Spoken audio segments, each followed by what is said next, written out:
喂，阿嫂啊，原來嗰個瘦身顧問 Cherry 咧，同我同一間學校嘅，不過遲我2屆。咁巧啊！佢嗰陣時個樣啊！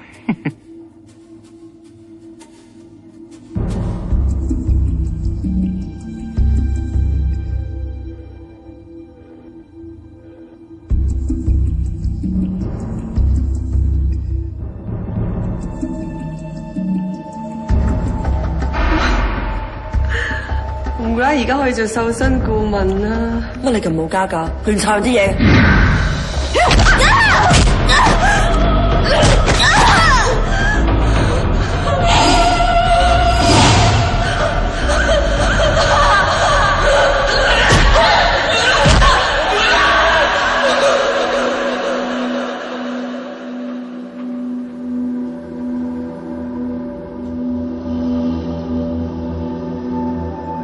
你係咪人嚟㗎？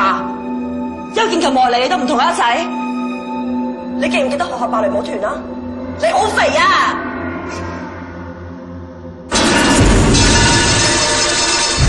哇！你肥成70幾磅啊，同其他同學都唔襯嘅。今年嘅聖誕晚會表演咧，你冇得參加㗎啦，減到70磅先啦。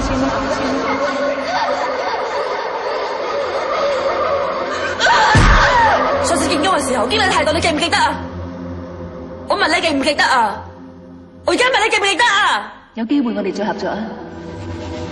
咁鬼肥紅咗，你呢一世都生唔到 BB 啊！你開心啦！你開心啦！開心未而家？我哋已經幫你檢查過身體㗎啦，證明你咧食得過量嘅減肥藥，所以咧影響咗身體腎臟同肝臟啦，出現咗問題，所以咧以後咧就唔可以生育㗎啦。而家我揸晒主意，你要報仇。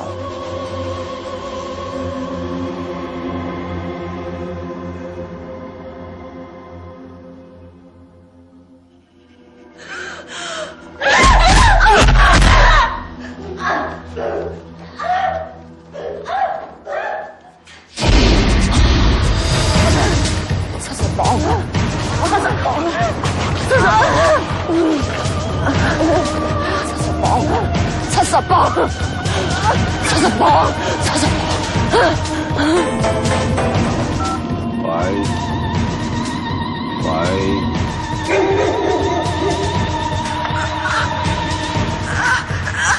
呢兩咁有錢，使咁多錢去瘦身，為咗啲乜嘢啊？去偷啲馬路啦！我同Cherry人做一人做，都係揼雞碎咁少錢，唔公平嘅。每家人都有手70磅先公平啊！你都有得賠佢哋啊！